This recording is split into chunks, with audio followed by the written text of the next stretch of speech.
बच्चों, कैसे हो गए? हम आशा करते हैं हमारे सभी बच्चे अच्छे और स्वस्थ होंगे। आज हम जो है क्लास 10 का हिंदी का फिर हम एक इम्पोर्टेंट जो चैप्टर लेके आए हैं, जो महादेवी वर्मा क्या पद खंड का जो है चैप्टर नंबर 14 महादेवी वर्मा जो लिखी गया है हिमालय से वर्षा सुंदरी की प्रति। इससे हम जान जाओ कि तुम्हारे बोर्ड एग्जाम में किसमें बोर्ड एग्जाम में VIP objective question VIP objective question लिए हैं।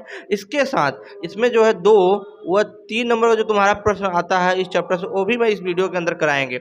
इसमें हम टोटल जो है तुम्हारा मोस्ट इम्पॉर्टेंट ऑब्जेक्टिव क्वेश्चन वह करेंगे जो तुम्हारे बोर्ड एग्जाम में कम से कम मैंने देख रहा हूँ कि 2000 जो है 15 से लेके कितना 2015 से लेके 2024 के बीच में जितनी बार ये रिपीट हुआ है वही क्वेश्चन मैं इस वीडियो के अंदर कराएंगे। ठीक है बच्चों, और ये जो है तुम्हारे बोर्ड एग्जाम 25 में आने का बहुत ज़्यादा चांस है। और ये वीडियो अच्छा लगे तो वीडियो को लाइक से सब्सक्राइब कीजिएगा और प्यार से कमेंट बॉक्स में छोड़ दीजिएगा। और अभी तक जो नए बच्चे हमसे जुड़े हैं, जो चैनल को सब्सक्राइब नहीं किए हो, जल्द से जल्द चैनल जाकर लाइक शेयर सब्सक्राइब कर दे। ठीक है, और इस क्लास का जो वीडियो मैं बना रहा हूँ, इस वीडियो को जो पीडीएफ मैं इस डिस्क्रिप्शन के अंदर दे दूंगा, वहाँ सब जाकर डाउनलोडिंग कर सकते हैं। ठीक है, क्योंकि ये जो मोस्ट इंपॉर्टेंट जो है ऑब्जेक्टिव क्वेश्चन तुम्हारे बोर्ड एग्जाम में 200% है कि पूछेगा।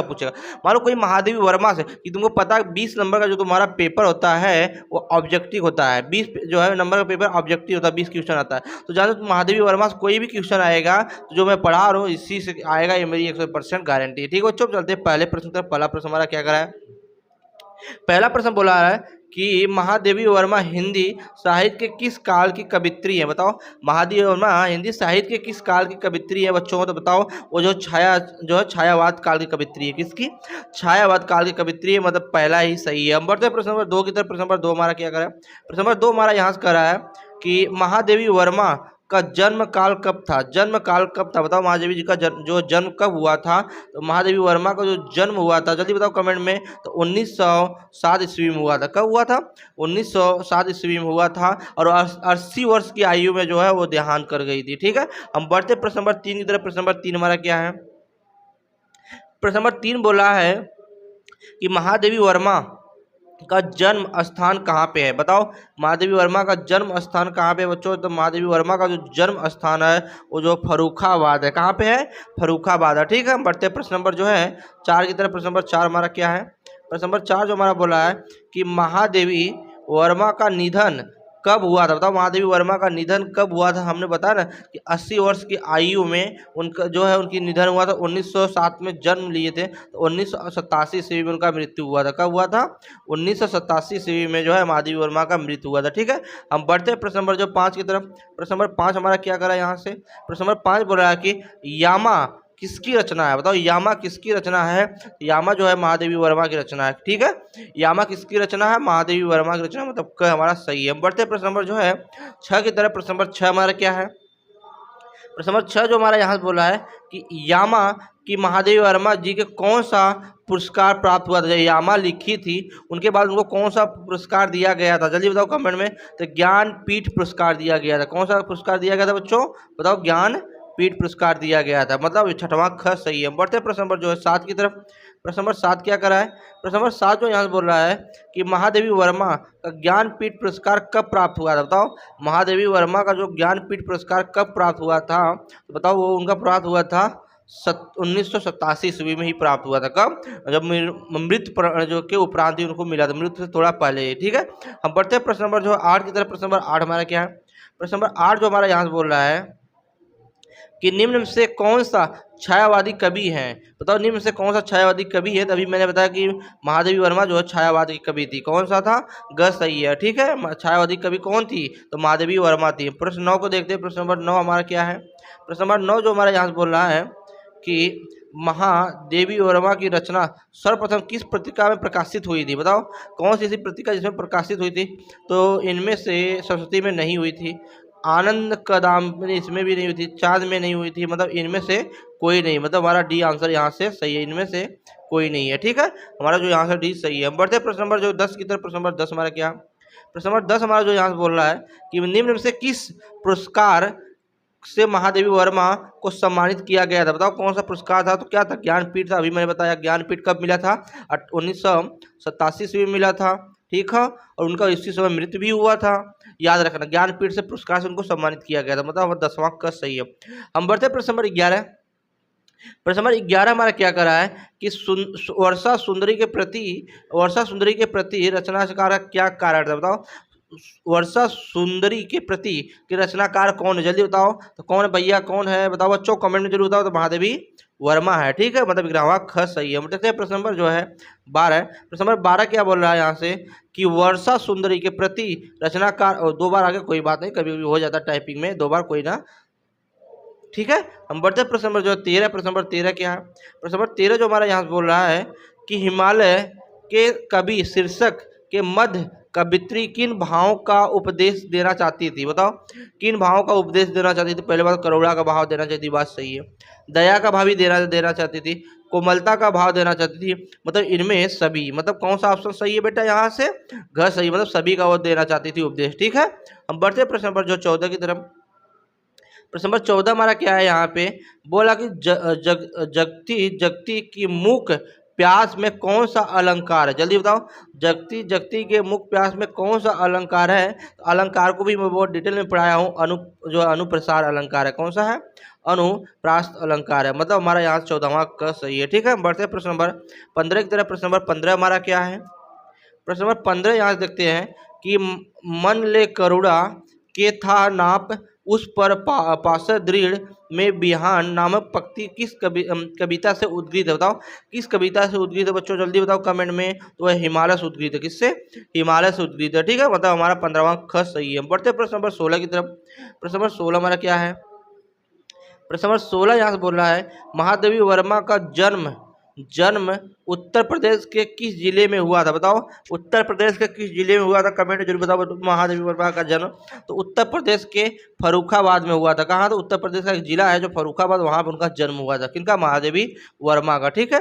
हम बढ़ते प्रश्न नंबर जो 17 की तरफ। प्रश्न नंबर 17 क्या बोला यहाँ से कि निम्न में महादेवी वर्मा की कृति है, बताओ निम्न से महादेवी वर्मा की कृति कौन सी है इसमें, बताओ जल्दी बताओ।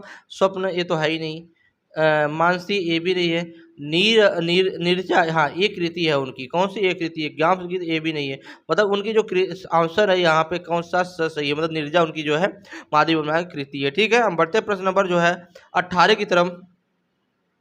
प्रश्न नंबर 18 क्या बोला यहाँ से कि महादेवी वर्मा के संपादन किया था, महादेवी वर्मा ने संपादन किया था, जल्दी बताओ कब किया था। तो चांद पत्रिका में किया था, किस पत्रिका में, चांद पत्रिका में किया था। महादेवी का वर्मा का संपादन हुआ था, किसमें हुआ था, चांद पत्रिका में हुआ था, मतलब हमारा जो है 18वां का बस सही है। हम बढ़ते प्रश्न नंबर जो 19 की तरफ। प्रश्न नंबर 19 हमारा क्या कर रहा है कि निम्न में महादेवी वर्मा जी की कृति काव्य कृति है, बताओ निम्न से जो महादेवी वर्मा की काव्य कृति है, बताओ कौन सी है भाई, जल्दी बताओ कमेंट में। तो निहार है, कौन सी है, निहार उनकी जो है काव्य कृति है, ठीक है। हम बढ़ते प्रश्न नंबर 20 की तरफ। प्रश्न नंबर 20 हमारा क्या है, प्रश्न नंबर 20 जो हम बोल रहा है यहाँ से कि महादेवी वर्मा हिंदी साहित्य के किस काल की कवित्री है, बताओ छायावाद काल की कवित्री है, किस काल की, छायावाद की काल की कवित्री है, जानो ये बहुत ज़्यादा इंपॉर्टेंट होने वाला बच्चों वीडियो, ठीक है। हम बढ़ते प्रश्न नंबर जो है 21 की तरफ।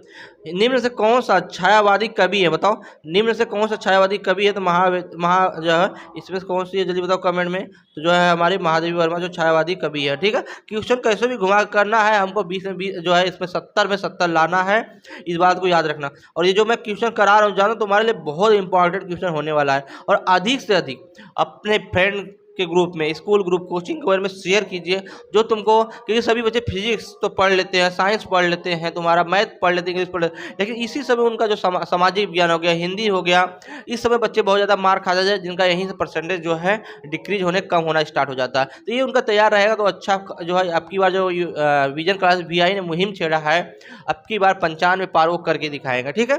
हम देखते हैं प्रश्न नंबर जो 22 हमारा क्या कर रहा है, हिमालय से नामक कविता की रचना है, बताओ हिमालय से नामक कविता की रचना, जल्दी बताओ कौन सी है, जल्दी बताओ कमेंट में। तो महादेवी वर्मा है, कौन है, महादेवी वर्मा है, कौन सा बच्चों, महादेवी वर्मा है, मतलब यहाँ से हमारा जो है 22 का कस सही है।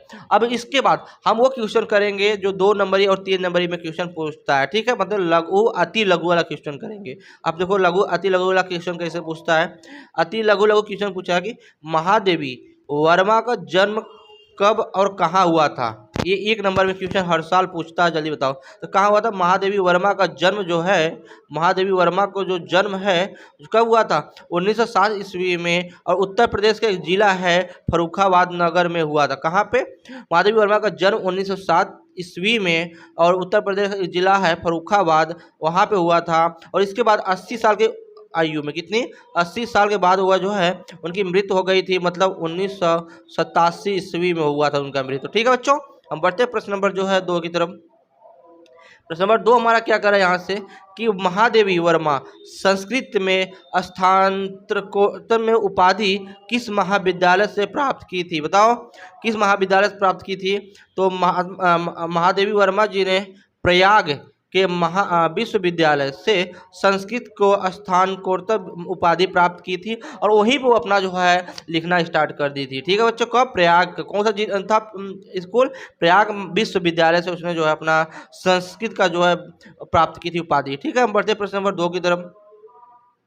प्रश्न नंबर 2 हमारा क्या बोला है कि महादेवी वर्मा बौद्ध धर्म की दीक्षा कब लेना चाहती थी? मतलब महादेवी वर्मा ने बौद्ध धर्म की दीक्षा कब लेना चाहती थी? तो महादेवी वर्मा ने 1929 ईस्वी में बौद्ध धर्म की दीक्षा लेना चाहती थी। कब? 1929 ईस्वी में। ये भी तुम्हारा 1 नंबर में क्वेश्चन करेगा ही करेगा। ठीक है बच्चों, हम बढ़ते हैं प्रश्न नंबर जो है 4 की तरफ। प्रश्न नंबर 4 हमारा क्या करा यहाँ से? प्रश्न नंबर जो 4 हमारा करा यहाँ से, प्रश्न नंबर 4 देखते हैं हम। बोल क्या रहा है कि महादेवी वर्मा किस प्रेरणा से समाज सेवा को आरंभ की थी? महादेवी वर्मा ने किनकी प्रेरणा से समाज सेवा आरंभ की थी? महादेवी वर्मा ने गांधी जी की प्रेरणा से, किनकी? महात्मा गांधी जी के प्रेरणा से समाज सेवा जो है आरंभ की थी। ठीक है बच्चों, हम बढ़ते हैं प्रश्न नंबर 5 की तरफ। प्रश्न नंबर 5 हमारा क्या करा यहाँ से? प्रश्न नंबर 5 जो बोला है कि महादेवी वर्मा साहित्य अकादमी की स्थापना कब की थी? बताओ कब की थी? तो महादेवी वर्मा ने सन 1956 ईस्वी में अकादमी की स्थापना की थी। साहित्य अकादमी की स्थापना की थी, कब की थी? 1956 ईस्वी में की थी। ठीक है बच्चों, हम बढ़ते अपने नेक्स्ट प्रश्न की तरफ। नेक्स्ट प्रश्न हमारा क्या बोल रहा है कि महादेवी वर्मा जो है महादेवी वर्मा को डी और लीट की उपाधि कहाँ से प्राप्त हुई थी? बताओ। तो महादेवी वर्मा को विक्रम दिल्ली तथा कुमायूं विश्वविद्यालय से डी लीट की उपाधि प्राप्त हुई थी। एक डिग्री होती है। ठीक है बच्चों, कहाँ से? विक्रम दिल्ली और जो कुमायूं से। जो हम अगले प्रश्न नंबर हमारा क्या है 7। प्रश्न नंबर 7 हमारा क्या करें यहाँ से कि महादेवी वर्मा भारत सरकार ने सम्मान के अलंकृत किया था। बताओ कौन से सम्मान से अलंकृत किया था? तो महादेवी वर्मा ने भारत सरकार को पद्म भूषण, किसे? पद्म भूषण सम्मान से अलंकृत किया था। कौन सा सम्मान था? पद्म भूषण सम्मान था। ठीक है बच्चों, और वीडियो अच्छा लगे तो वीडियो को सब्सक्राइब करते चलिएगा और अधिक से अधिक अपने ग्रुप में शेयर कर दिए। अपना इस बार टारगेट है ज़्यादा नहीं, 1000 बच्चों ने सब्सक्राइब कर दिया तो हम उनको जो है क्लास 10 का सभी सब्जेक्ट का PDF नोट्स फ्री प्रोवाइड करेंगे, वो हमारे व्हाट्सअप नंबर से जुड़ सकने के बाद। ठीक है, 1000 सब्सक्राइब पूरा करने के बाद, अरे सॉरी 1000 लाइक पूरा कर दो बच्चों। ठीक है, हम बढ़ते हैं प्रश्न नंबर जो है 1000 लाइक बहुत बड़ी लाइक नहीं है, तो अपने ग्रुप में स्कूल में शेयर करेंगे तो 1000 लाइक बच्चों कर देंगे। ठीक है बच्चों, और वीडियो हम आपके लिए कितने अच्छे से कंटेंट फ्री ऑन कॉस्ट पढ़ा रहा हूँ, समझो कितना जो है महत्वपूर्ण ये वीडियो होने वाला है। ठीक है, बढ़ते प्रश्न नंबर जो है हम 8 की तरफ। प्रश्न नंबर 8 क्या बोला है कि भारतीय ज्ञानपीठ पुरस्कार महादेवी वर्मा को किस रचना के लिए मिला था? किस रचना था? तो कौन सा रचना था? तो यामा रचना था, याद रखना। महादेवी वर्मा को यामा काव्य के लिए भारतीय ज्ञानपीठ का पुरस्कार मिला था। ठीक है बच्चों, यामा रचना था। हम बढ़ते हैं प्रश्न नंबर जो है 9 की तरफ। प्रश्न नंबर 9 हमारा क्या है? प्रश्न नंबर 9 जो हमारा यहाँ बोल रहा है कि महादेवी वर्मा को 2 काव्य रचनाओं के नाम लिखिए। हर साल ये 2 नंबर में पूछता है। महादेवी वर्मा के 2 काव्य रचनाएं हैं, एक तो नीरजा है और एक निहार है। कौन सा है? एक नीरजा है और एक निहार, यानी कि 2 काव्य रचनाएं हैं, और ये वेरी इंपॉर्टेंट होने वाला क्वेश्चन, जान लो बच्चों। ठीक है, हम बढ़ते अपने नेक्स्ट प्रश्न हमारा क्या कर रहा है? नेक्स्ट प्रश्न बोला है कि महादेवी वर्मा जी का निधन कब हुआ था? तो महादेवी वर्मा का निधन 1987 ईस्वी में 80 वर्ष की आयु में हुआ था। कितनी वर्ष में? 80 वर्ष के आयु में जो है महादेवी वर्मा का निधन हुआ था। ठीक है बच्चों, हम बढ़ते अपने नेक्स्ट प्रश्न हमारा क्या कर रहा है? ये प्रश्न जान जाओ, ये प्रश्न जो मैं करा रहा हूँ, ये प्रश्न हम हर साल देख रहे हैं। तीन नंबर में पूछ रहा है। कितने नंबर में? हर साल ये 3 नंबर में क्वेश्चन पूछ रहा है बच्चों, याद रखना। क्या क्वेश्चन देखो, बोल क्या रहा क्वेश्चन को, देखो ध्यान से। महादेवी वर्मा की कृति एवं भाषागढ़ विशेषताओं पर प्रकाश डालिए, ये हर साल पूछता है। तो देखो, तो रचना महादेवी वर्मा की प्रमुख रचनाएं निम्नलिखित है। पहला क्या है? काव्य कृति। देखो इनका काव्य कृति में क्या है? नीरजा है, अभी बताया, रश्मि और निहार, और जो साम्य गीत और दीप शिखा, यामा, इनकी क्या है? सब काव्य कृतियां हैं। और गद्य रचनाएं में क्या है इनका? देखो गद्य रचनाएं में क्या है यहाँ पे बच्चों? गद्य रचनाएं में है अतीत, चलचित्र, स्मृति को रेखाएं, और मेरा परिवार, पथ साथी, और श्रृंखला के कड़ियाँ, ये सब उनकी गद्य रचनाएं हैं। और उनकी भाषा शैली क्या है? उसी देखो, महादेवी वर्मा जी ने अपने काव्य के विशेष रूप से गीतों में सरल एवं जो है स्त्रीगंध और तत्सम प्रधान, क्या है? तत्सम प्रधान खड़ी बोली का प्रयोग किया है, और माधुर्य गुण के कारण इनकी भाषा लयपूर्ण है। क्या है? लयपूर्ण है। और इनके काव्य जो भावनानुकूल और भावनात्मक और गीति शैली में, जिन्हें कोमलकांत और पदावली और ताक्षणिक और संगीतात्मक, इनके काव्य में अलंकारों का चयन छायावादी, क्या है? छायावादी, जिनके उपमा और रूपक, मानवीकरण, श्वेत आदि मुख प्राप्त है। ठीक बच्चों, और ये वीडियो अच्छा लगे तो वीडियो को लाइक शेयर करके एक प्यार से कमेंट बॉक्स में छोड़ दीजिएगा। और हम फिर मिलेंगे आपको जो नेक्स्ट वीडियो में, क्योंकि क्लास 10 का मैंने क्लास 10 हिंदी का सभी चैप्टर का मैं बहुविकल्पी, लघु, अति लघु कराऊंगा, जो तुम्हारे बोर्ड एग्जाम में बचने का तुमको इस बार चांस नहीं है। और हमारे पास समय बहुत कम है, अब हम जितना कोशिश करेंगे सिलेबस की तरफ नहीं ध्यान रखें, हम अपनी इस बार 95 पार का जो नारा है उसको टारगेट करेंगे। ठीक है बच्चों, ठीक है, तब तक के लिए जय हिंद।